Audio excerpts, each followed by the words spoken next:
오늘 은혜 받을 말씀은 두 군데를 보겠습니다. 첫 번째는 에베소서 6장 1절에서 4절까지의 말씀입니다. 페이지 신약 317쪽입니다.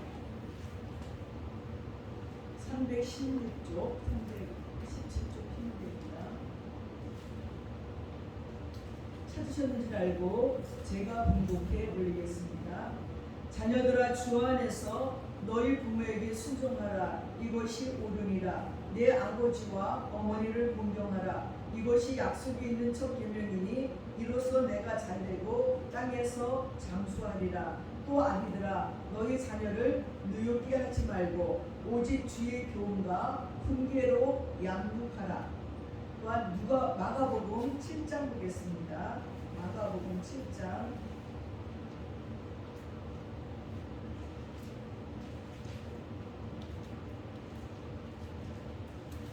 마가복음 7장 24절에서 30절입니다. 신약 64쪽입니다. 신약 64쪽 마가복음 7장 24절에서 30절까지입니다. 65장 마가복음 신약 65쪽입니다. 제가 봉독해 올리겠습니다.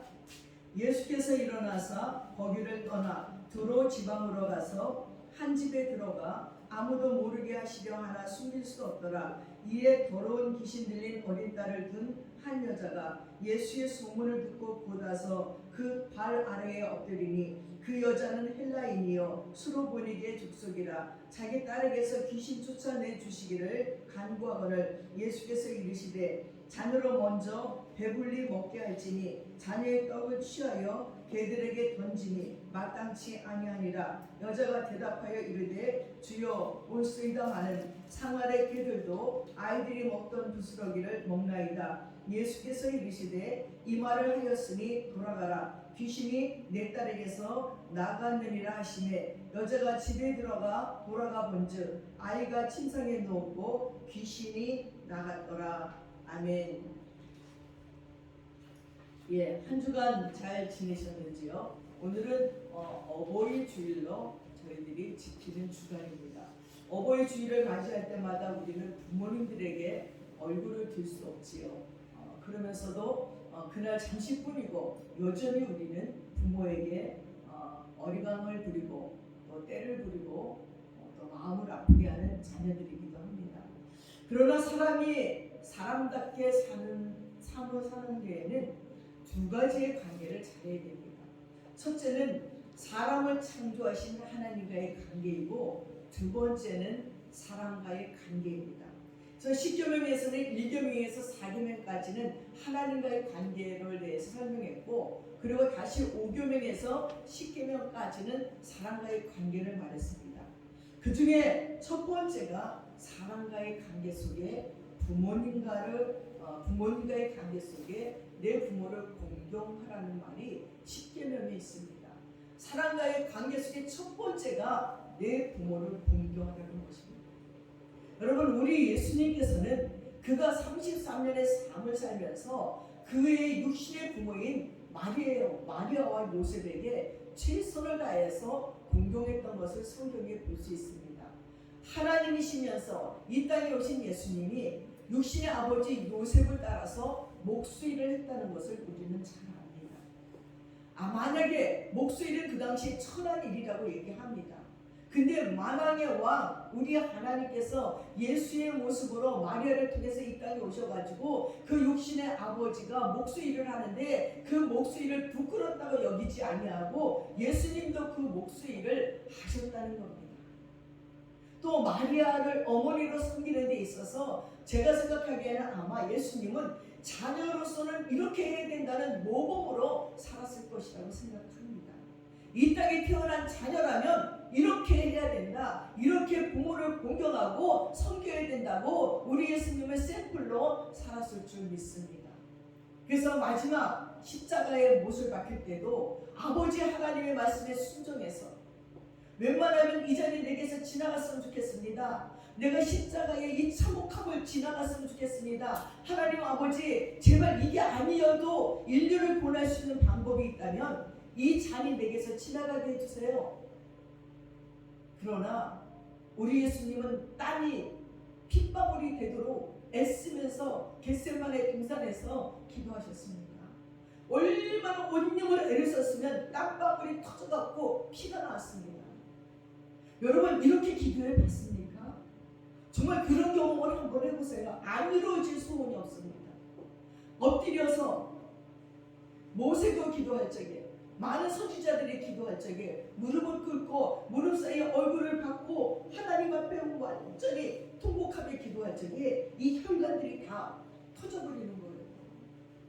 저도 언젠가 한번 그렇게 기도할 때 불구스름한 것 같은 기분이에요. 땀이 막 이게 진짜 혈관들이 터져 나오는 것 같이 온 힘을 다해서 하나님 앞에 기도했는데, 예수님은 마지막 십자가를 지시기 전에, 예수님도 인간이신지라 아버지 하나님 이게 꼭 내가 져야 될 십자가입니까? 웬만하면 내가 안 줘도 되지 않겠습니까? 하고 기도했지만 끝내는 하나님 말씀에 순종해서 예수님이 십자가를 지십니다. 육신의 부모에게도 순종했고 영의 부모에게도 순종한 것이 예수님이십니다. 그리고 마지막 십자가에서 그 고통 중에 물과 피를 다 흘리고 죽어가면서도 제자 요한에게 얘기하지요. 그냥 떠나지 않습니다. 그 육신의 어머니 마리아를 부탁하는 거지요. 요한아, 봐라, 네 어머니라. 이제는 마리아가 너의 어머니다. 네가 모시라는 것입니다. 끝까지 자기 육신의 어머니가 어떻게 살아야 될지, 살 곳을 마련하면서 십자가에 죽으신 것이 바로 예수님입니다. 어떤 자가 이 예수님의 효심을 따라갈 수가 있겠습니까? 우리가 성경 안에서, 그리고 우리가 믿고 따라가는 예수 그리스도의 길을 따라가면 마땅히 예수처럼 부모를 공경하기를 힘써야 할 것입니다. 왜냐하면 그 첫 번째 부모님은 생명의 전달자이십니다. 이제 세월이 변해서요, 10달 동안 어머니의 뱃속에 있지 않아도 아기가 만들어지는 시대가 왔답니다. 인공지능으로 로봇이 이제 아기도 낳아준대요. 그래서 어머니들은 로봇이 임신해서 아기가 자랄 때까지 구경만 한대. 아, 오늘은 3개월 됐구나. 아, 이제 4개월 됐구나. 아이고 5개월 되니까 저렇게 컸네. 아이고 7개월 돼 보면서 엄마는 잘 일을 하면 된대요. 그래서 하나님이 아담과 하와가 범죄한 죄로 말미암아 크게 잉태하는 고통을, 해산하는 고통을 크게 했는데 그 해산하는 고통에서 비껴가는 거예요. 이제 하나님의 징계, 하나님의 벌 상관없다는 거죠. 이미 또한 그 벌은 예수님이 십자가에서 죽으실 적에 율법을 다 이루었다 했을 적에 그 고통도 사라졌어요. 그래서 예수를 잘 믿는 사람들은요, 해산하는 고통을 그렇게 고통스러워하지 않아요. 지금 교회에서 자매들을 보니까요, 막 전화, 목사님 지금요 아기 낳으려고 병원에 가는 중이에요. 그랬죠? 근데요 목사님 차에서 왔어요. 택시 안에서. 어머 어떻게 안 아프니까 그냥 쑥 났어요.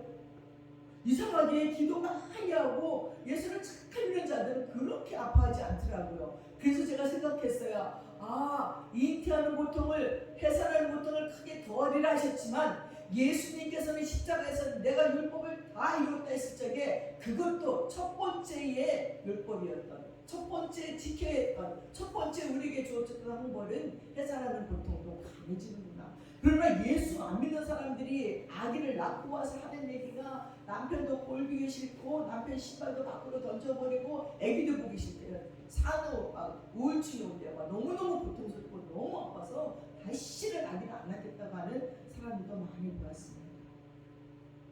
그러나 이제 로봇이 그 고통을 대신한대요. 이제 여자들이 아기를 낳느냐고 아파하지 않아도 된다는 것입니다. 아니, 아기를 로봇이 낳게 하고 무슨 일을 얼마나 위대한 일을 하려는지는 모르겠지만 이렇게 되고 보니까요, 왜 이때쯤 되면 그 자녀들이 자라갖고 왜 부모를 공경하라는 거지? 아, 내가 부모를 공경할 이유가 뭐가 있어? 우리 엄마가 배 아파서 10달 동안 나를 데리고 다니다가 나를 키우다가 그 아파서 난 것도 아니고 로봇이 놔줬는데. 그래서 부모를 공경하라는 말이 그때의 아이들에게는 이해가 안 될 것이라고, 그런 시대가 올지도 모른다는 생각을 해봅니다. 이미 부모가 생명의 전달자가 아니니까요. 하나님께 하나님께 받은 생명을 부모가 전달하지 아니하니 무슨 관계가 성립이 되겠는지. 그렇지 않아도 이 시대에 자녀들의 마음은 효하고 거리가 멀어지고 있습니다. 명절에 할머니 산소에 가보자 하면 아니 그 할머니 볼 적도 없는데 산소에 왜 가요? 하는 손주도 있고, 아버지께 세배하라고 하니까 아이고 아버지나 나랑 똑같이 나이 들어가는데 세배는 무슨요? 하는 아들도 있더라고요. 너무 가까이. 이제는 어른들에 대한 예의도 사라지고 감히 거역할 수 없었던 조상들에게도 함부로 하는 시대가 되었습니다. 자식이 귀하다고 너무 오냐 하면서 키웠더니 된통 당하는 시대가 된 것 같습니다.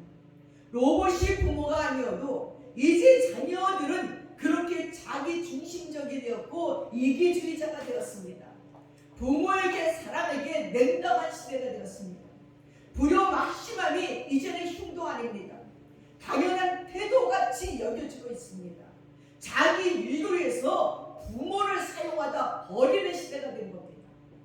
생명을 나눠주고 온전히 희생하며 사랑하고 키워주고 가르쳐 놓으니까 자기 혼자 자란 것 같이 그런 부모를 무시하고 깔봅니다. 부모를 부끄러워하는 자들도 있고 마음에 안 든다고 죽이는 자들도 있습니다. 늙고 병들면 요양원 보내고 거기서 무슨 대접을 받든지 상관이 없습니다. 전에 TV에서 일본 드라마를 하나 봤어요. 난 그 드라마를 무심히 틀어놓고 보다가 너무 그렇습니다. 일본의 시골 이렇게 온천이 나오는 그런 마을에 아들이랑 노모가 살고 계신 거예요. 근데 아들도 열심히 일을 하고 이 어머니도 너무 부지런한 거예요. 산으로 들러 나무도 캐고 막 아들을 도와주려고 열심히 애를 쓰면서 사시는 작은 노인네였어요. 어머니였어요. 근데 이 어머니가 그렇게 일을 하니까 건강한 거예요. 그러니까 동네 사람들이 어머니가 지나가면 쑥덕쑥덕 대는 거예요. 그 당시 시대는 60이 넘으면 고려장을 해야 됐어요. 산에 갖다 버려야 됐어요. 동네에서 그게 법인 거예요. 노인네들은 지게에다 매다가 산에다 버려야 되는데 이 아들이 효심이 깊어서 어머니를 버리지 않는 거예요.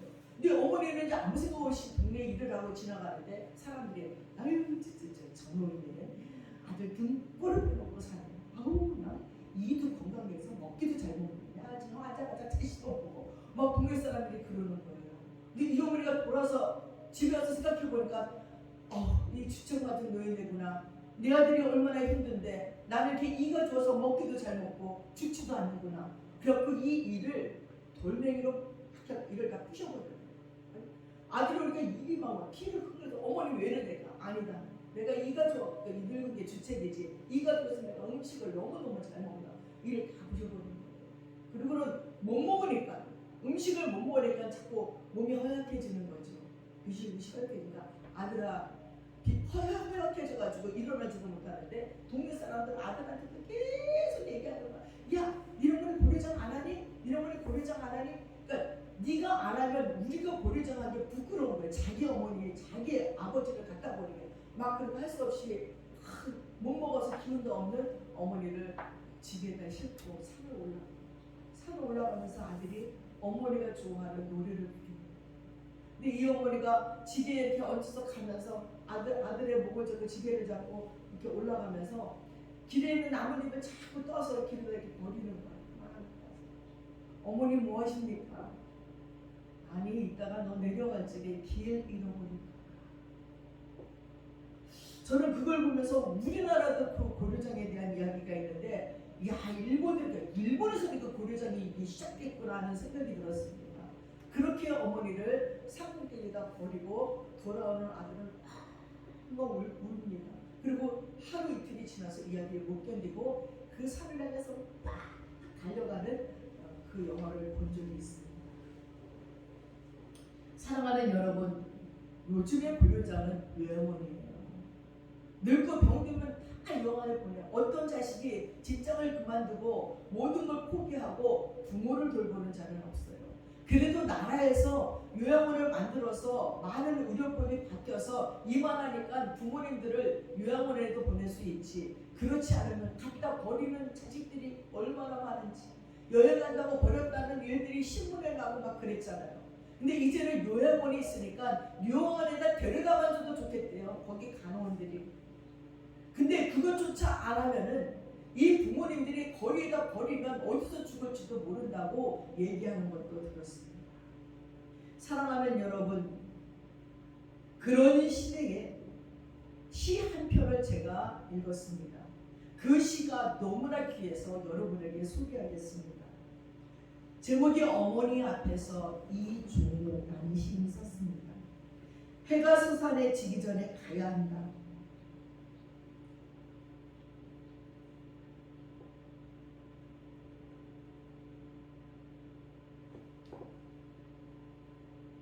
길이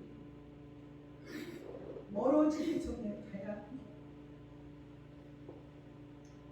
눈발이 환한 빛으로 있기 전에 가야 한다. 해가 여기 살아있기까지 가야 한다. 지나간 반항과 응석과 불효와 나의 불충을 용납하는 그 짧은 시간 안에 가야 한다. 목소리가 들리는 시간 전에 가야 한다. 아마 늙기 전에 어머니가 돌아가시기 전에 방황을 멈추고 어머니 앞으로 가야 한다는 이야기일 것입니다. 그분들이 천국으로 먼저 가시면 만나러 가야 할 길이 너무 멀기에 지금 가야 한다는 겁니다.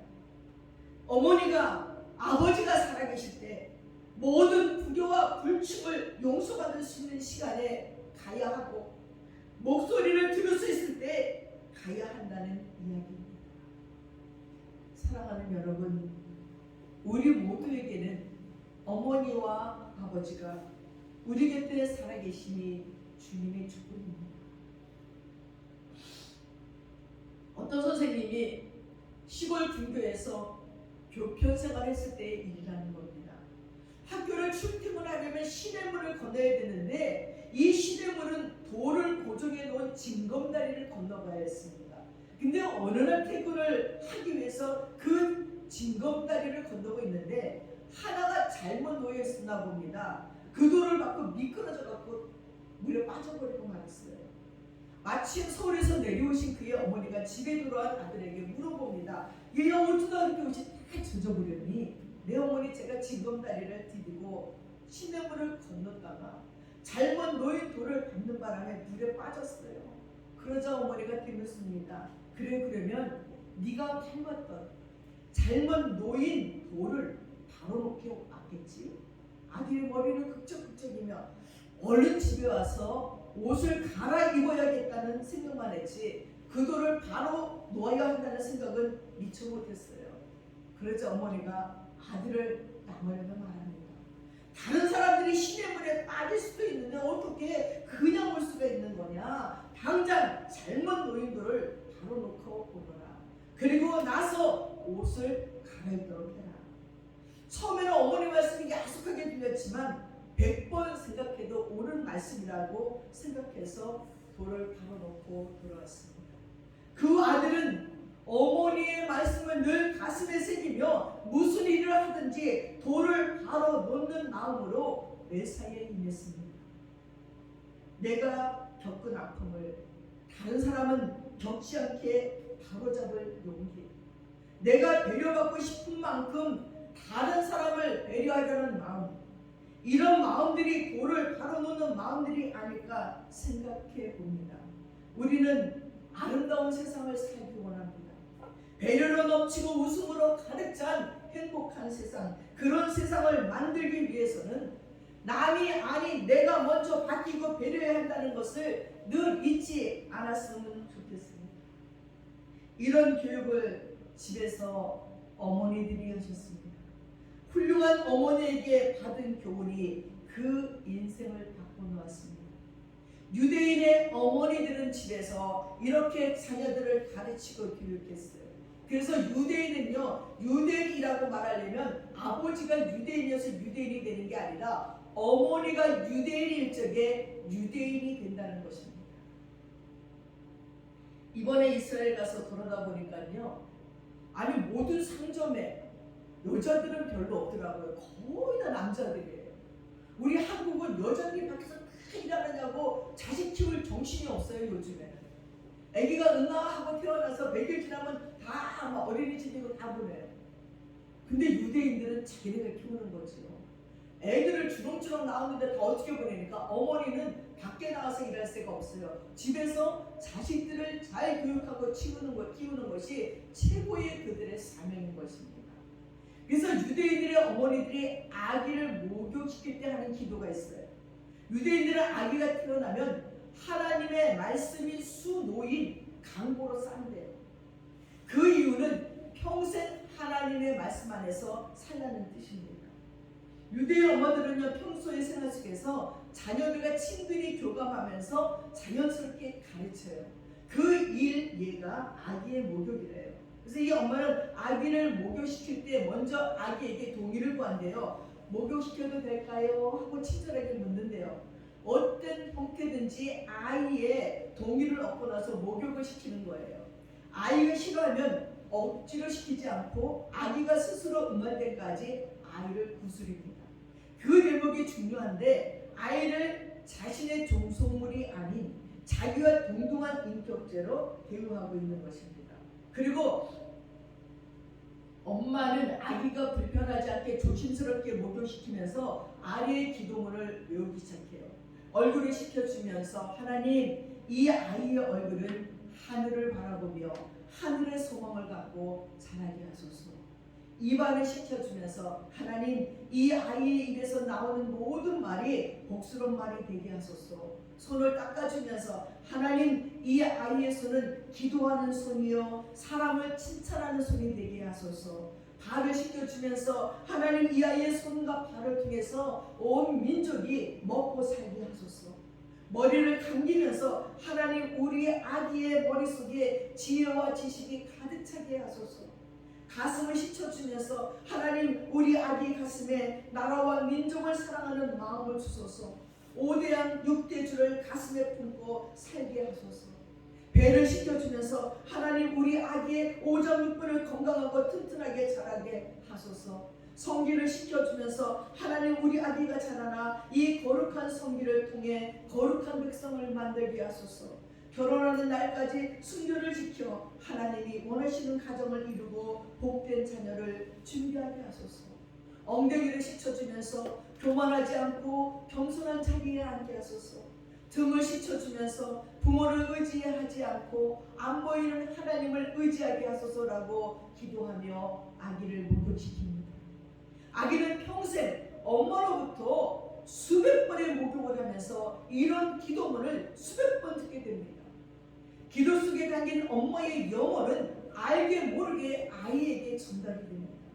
그 결과 아이는 자기 나름의 소망을 갖고 자라면서 자기는 복된 아이가 칭찬하는 사람, 자기 머리에는 하나님의 지혜와 세상의 지식이 가득 차야만 되는 줄 알고 자기의 손과 발로 이 민족을 먹여 살리는 사람이 되어야 하는 줄 압니다. 아이는 무의식적으로 이를 통해 남다른 자존감이 형성이 돼요. 인간에게 어릴 적 자존감 형성은 굉장히 중요합니다. 이 자존감이 아이를 지탱해주는 평생의 힘이 됩니다. 그리고 이를 통해 생각이 커지면서 긍정적인 자아 현실의 뿌리이자 기초가 됩니다. 이런 자녀로 자라는 데는 훌륭한 유대인 어머니의 기도와 교육이 있다는 것입니다. 그래서 유대인은 세계에서 노벨상을 가장 많이 받은 민족이 되었고 세계 억만장자가 30%가 유대인이라고 얘기합니다. 그렇게 훌륭한 자녀로 자라게 하는 것이 바로 어머니의 기도 속에 있었다는 것이고 양육 속에 있었다는 것입니다.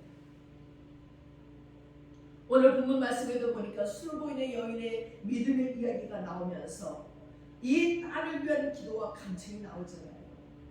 헬라인인 한 여자가 딸과 함께 두로에서 살고 있었어요.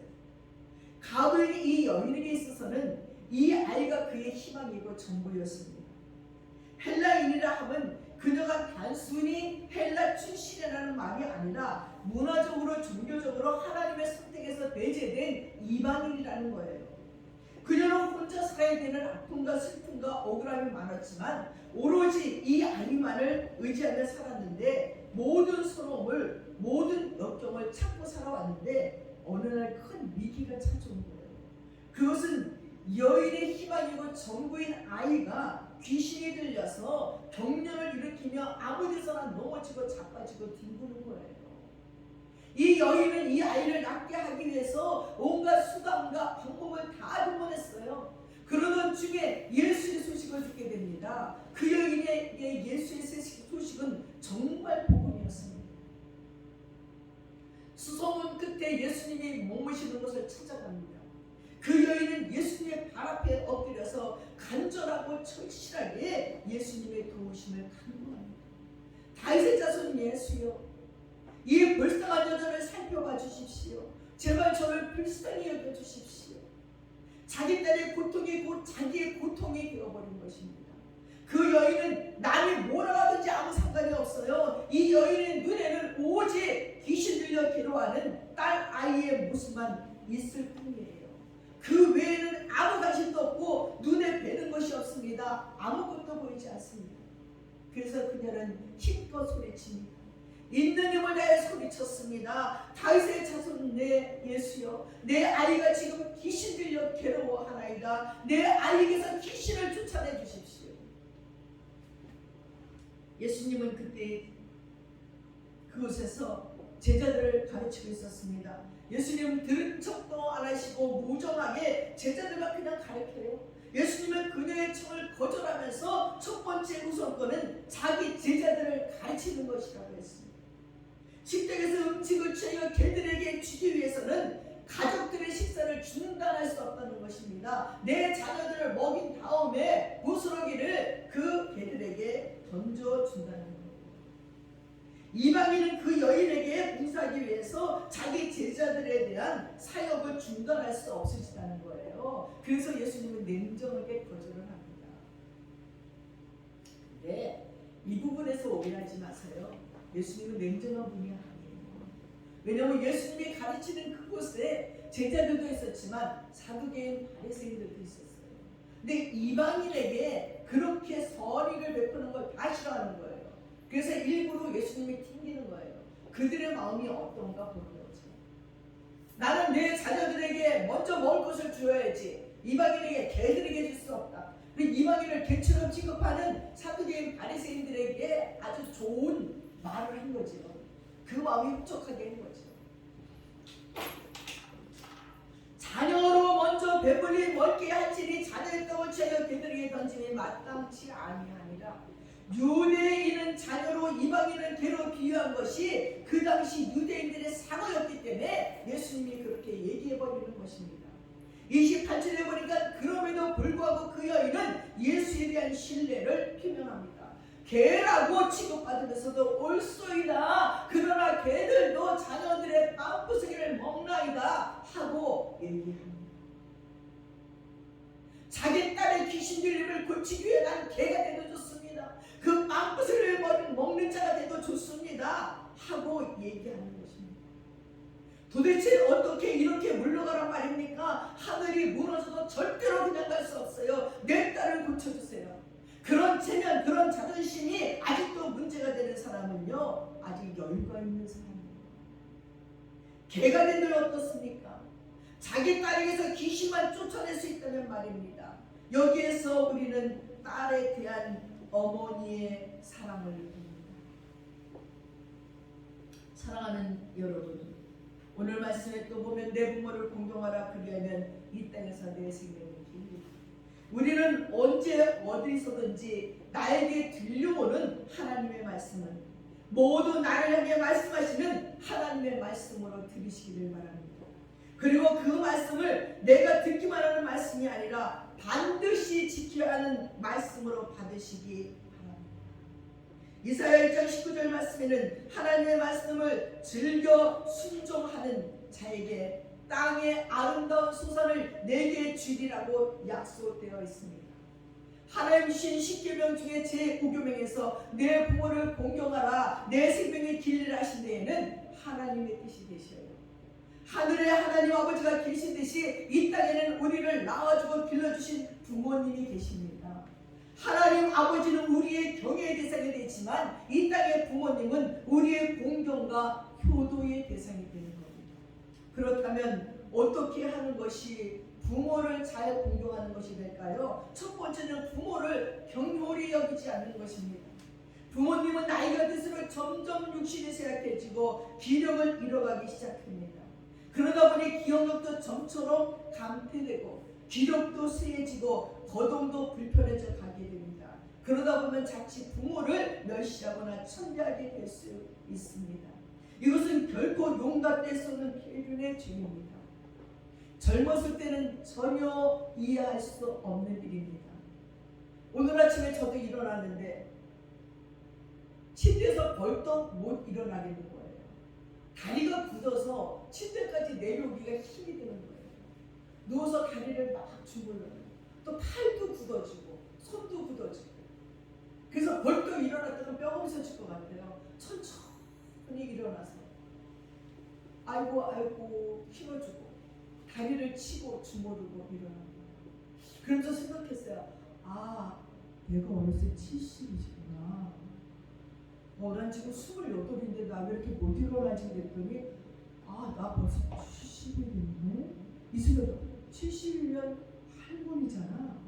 그럼 이렇게 내가 못 일어나고 빨리빨리 움직이지 못하는 게 당연한 건데 왜 나는 자꾸 착각을 하고 있을까 하는 생각을 해봤습니다. 근데도 어머니를 바라보며 우리 어머니가 하시는 걸 우리 계속 제지합니다. 그렇게 하지 마세요. 이렇게 하지 마세요.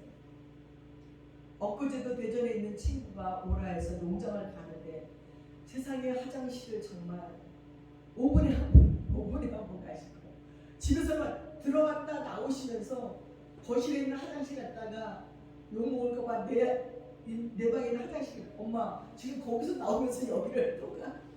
안 그렇다니까 하루 종일 화장실을 왔다 갔다 하시면서 엄마 우리 머릿속에 엄마 화장실 분이 안 들어있는 것 같아. 그만 좀 해요. 그만. 차를 타고 왔는데 계속 어떡하지? 큰일 났다. 화장실 가야겠는데 여기서 차 세워줄 수 없니? 그럼 운전을 급해서 막 못하겠는 거예요. 그래서 막 옆길로 가고 막 화장실을 찾아가. 그럼 갔다 오시면서 야 나오지도 않네. 그러면 너무너무 화가 나는 거예요. 그렇게 열심히 찾아갔는데 안 나오실지 계속 가시니까. 그러면서 속에서부터 도대체 왜 그러실까? 제발 그러지 마세요. 할 적도 있는데 나이가 들면 자기가 생각할 수 없이 내 몸이 내 마음대로 내 생각이 내 생각대로 안 되는 것을 느끼기 시작합니다. 출애굽기 21장 17절에 보니까 그 아비나 어미를 저주하는 자는 반드시 죽일지라고 했어요. 신명기 27장 16절에 보면 내 부모를 경홀히 여기는 자는 저주를 받을 것이라고 했습니다. 이것은 부모에게 피역하는 자들을 하나님께서 얼마나 싫어하고 미워하시는 것을 단적으로 보여주고 있는 말씀입니다. 다윗은 자녀들의 피역으로 고난을 겪었던 왕이에요. 큰아들 암논이 이국누이 다말을 돋보이고 구스랑 갈매의 딸 마아가의 소생인 압살롬은요 그 형 암논을 죽이고 구슬로 도망갔다가 2년 뒤에 돌아와서는 헤브론에서 지기에서 아버지 다윗의 왕권에 도전합니다. 그래서 그 아들을 살려달라는 다윗에게 군대 장관 요압은 압살롬을 죽여버려요. 다윗은 그 슬픔을 가누지 못합니다. 자기의 왕권을 뺏느냐고 전쟁을 일으켜서 자기를 죽이려 했던 압살롬임에도 불구하고 그 아들이 죽은 것이 너무나 슬퍼하는 것이 아버지 마음이라는 거예요. 이삭은 쌍둥이 아들들로 슬픔을 겪잖아요. 동생 야곱이 형 에사의 축복을 쓰기쳐서 다 가져가 버리고 그 둘째 아들은 도망가서 부모님 생전에 얼굴도 못 보고 인생이 끝났어요. 그랬던 야곱도 피역한 아들들로 울어야 합니다. 또한 장남 르벨이 야곱의 초리자 라헬을 시해했던 비라하고 동침한 사건도 일어나요. 계모랑 동침을 했어요. 그 일로 르벨은 그리도 원했던 장자권이 박탈됩니다. 또한 그리도 사랑했던 요셉을 그 형제들이 죽이려고 팔아버리고 죽였다고 속입니다. 야곱은 너무 슬퍼서 머리 풀고 않고 음부에 들어가는 기분으로 살았어요. 위대한 신앙의 인물들도 이렇게 폐역한 자식들로 울어했습니다. 이사야 57장 3절 5절에 보니까 무당의 자식, 가는 자와 음녀의 자식들아, 너희는 가까이 오라. 너희가 누구를 희롱하느냐? 누구를 향하여 입을 크게 벌리고 혀를 내미느냐? 너희 폐역의 자식, 거짓의 후손이 아니냐? 너희가 상수리 나무 사이 모든 푸른 나무에서 음력을 피우며 골짜기 가운데 바위 틈에서 자녀를 누설하느냐 하고 얘기했어요. 두 번째는 어떻게 부모를 공경해야 하느냐는 거예요. 예배서 6장 1절에 자녀들아 부모를 주 안에서 순종하라고 했습니다.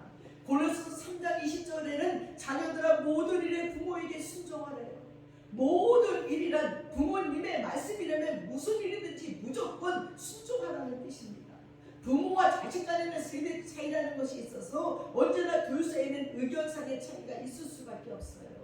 어느 동네에 효자라고 소문이 났어요. 근데 이 불효한 아들이 아버지가 날마다 그 효자를 칭찬하니까 얼마나 효자인가 가슴에 느끼네. 아니 이 남자가 사다리를 지붕 위에다 딱 세우더니 소를 사다리 위로 자꾸 올리는 거예요.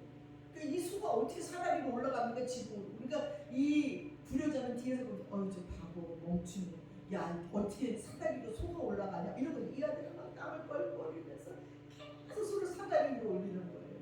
그래서 가서 물었습니다. 아니 왜 소를 자꾸 지붕에 올리고 사다리에 올리니까 우리 아버님이 망령이 나셨는데 이놈아 소를 지붕에 올려라 그런 거예요. 그래서 그 말에 순종한다고. 그러니까 이 불효자가 바보 멍충 어떻게 소가 사다리를 타고 지붕에 올라가냐 그만 아니야 아버지가 말씀이니까 순종해야 돼. 그러면서 사다리 위에 손을 올리는 걸 보고 이 불효자가 돌아왔는데 아버지가 가서 뭘 보고 왔느냐. 그 바보 멍충이가 아버지가 손을 지붕 위에 올리랬다고 사다리를 올려가지고 손을 계속 사다리로 올리고 떨어지고 올리고 떨어지를 하루 종일 하는 걸 보고 왔어요. 무엇을 느꼈느냐. 바보 같다고 생각했어요. 그게 바로 순종이라는 겁니다. 말도 안 되는 소리지만 부모의 말에 순종하는 것이 바로 효라는 것을 얘기하고 있습니다. 사랑하는 여러분, 모든 일이란 오늘 골로새서 3장 20절에 부모님 말씀에 무조건 순종하라는 거예요. 이때에는 자신의 편에서 먼저 부모님의 의견을 따르고 그 말씀에 순종하라는 거예요. 그렇다면 부모가 세상의 원리나 신앙적으로 분명히 잘못된 것을 요구할 때도 자녀는 순종해야 하는가 하는 문제가 나올 수 있습니다. 물론 우리는 하나님을 욕되게 하거나 범죄행동까지 순종할 수는 없습니다. 설령 그렇다고 할지라도 자녀는 어디까지나 공경하는 마음으로 그 옳지 않음을 간해하지만 된다는 거예요. 한문 얘기라는 주에 보면 부모에게 잘못이 있을 때 3번 간청하고 그래도 듣지 않을 때는 울며 따라다니면서 부모에게 간청하고요. 그게 아닙니다. 그렇게 하면 안 됩니다. 울며 따르면서 간청하라고 얘기했습니다. 예배소서에서는 주 안에서 순종하라고 했습니다. 주님의 뜻대로 순종하는 자에게 하나님의 상급이 있다는 것입니다. 주님의 뜻대로 순종하고 믿음으로 순종하게 될 적에 잠시 동안의 오해가 있을지는 모르지만 결과는 아름답게 이루어질 수 있다는 것입니다. 그리하면 너희 하나님 나 여호와가 내게 준 땅에서 내 생명이 길리라고 했습니다. 사랑하는 여러분, 나이 든 부모님이 바라시는 것은 첫째는 사람을 알아보는 거예요. 점점 사람을 못 알아봐요. 두 번째는 대소변을 가리는 거예요. 대소변을 못 가려요. 세 번째는 자기 손으로 밥 먹게 해요. 네 번째는 말 잘 듣게 해요. 말이 안 들려가요. 그래서 텔레비를 끝까지 들어갖고 온 동네가 완전히 시끄러운데도 우리 어머니는 안 들린대요. 안 들린다. 소리 좀 크게 해줘. 있는 데는 다 해가지고 막 우리는 막 귀천이 떨어져 나갈 것 같은데 안 들리는 거지. 다섯째는 걸음을 합니다. 걸음아같이 엉금 팥발자국 걷는 것도 힘들어요. 이게 우리 부모님이 바라는 거예요. 더 이상 바라는 것도 없어요. 이 얼마나 일상적이고 평범한 일이 얼마나 심각하고 어려운 일인지 모릅니다. 이제 모든 사람을 못 알아봐요. 자녀들까지도 못 알아보시고 저 아줌마 누구세요? 저 저 사람 누구세요? 하기도 합니다. 우리 어머님도 밤낮 잊어버리시고 때때로 자매랑 목사님 이렇게 가면 저 여자 누구니? 하고 나에게 물을 때도 있어요. 그리고 또 그쪽에도 또 묻는 거죠. 저 사람 누구니? 하나는 부모. 엄마 딸이잖아. 이런 생각에 그 생각. 사랑하는 여러분, 부모를 공경한다는 것이 얼마나 어려우면 하나님께서 십계명에 넣어놓았겠습니까? 그리고 그 부모를 공경하면 장수하는 복과 이 땅을 기업으로 받는 복을 줬겠습니까? 쉽지는 않습니다.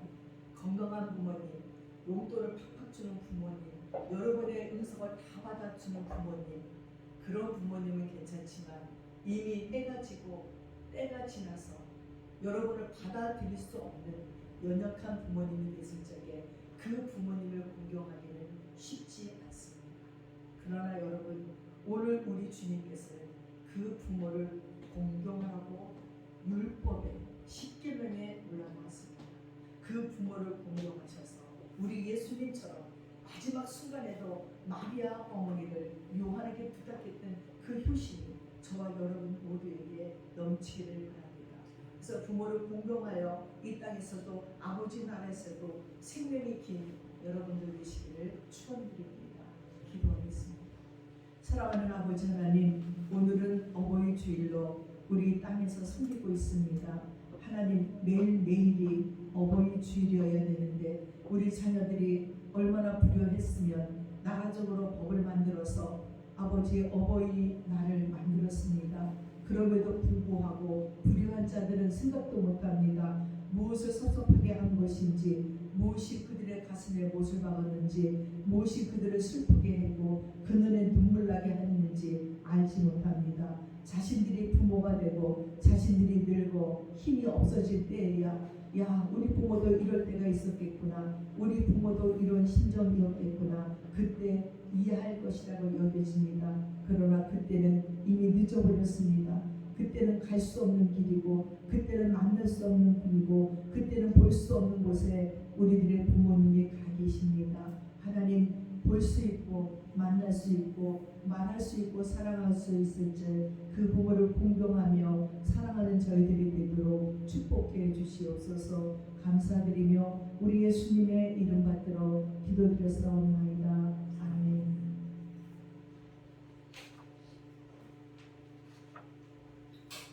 찬송가 579장 찬양하겠습니다.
어머니의 성경책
지금은 우리 주 예수 그리스도의 하나님의 은혜와 우리 아버지 하나님의 풍성하신 사랑과 성령님의 감동감하시고 교통하심이 이제 부모를 섬겨 이 땅에서 장수하며 땅을 기업으로 받으며 그 부모의 사랑에 감사하며 살기로 작정하는 믿음의 권속들 머리머리 위에 이제부터 영원까지 함께 하시옵기를 간절히 축원드리옵나이다.